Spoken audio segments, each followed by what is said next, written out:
আসসালামু আলাইকুম। Vegetable egg roll তৈরি করব। এখানে আমি হাফ কাপ ব্রোকলি কুচি নিয়েছি আর হাফ কাপ রেড ক্যাপসিকাম কুচি নিয়েছি। দুটোকে সিদ্ধ করে নিয়েছি। এখন আমি 3টে ডিম ভেঙে ডিমের কুসুমগুলোকে আলাদা করে নিচ্ছি। ডিমের সাদা অংশের সাথে ক্যাপসিকাম আর ব্রোকলি দিয়ে দিলাম।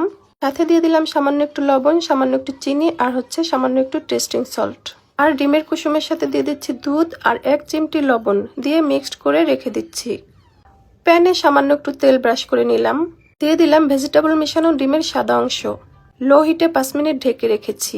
পরে রোল করে এক সাইড করে রেখে আবার তেল ব্রাশ করে দিয়ে দিলাম ডিমের কুসুমের মিশ্রণটি।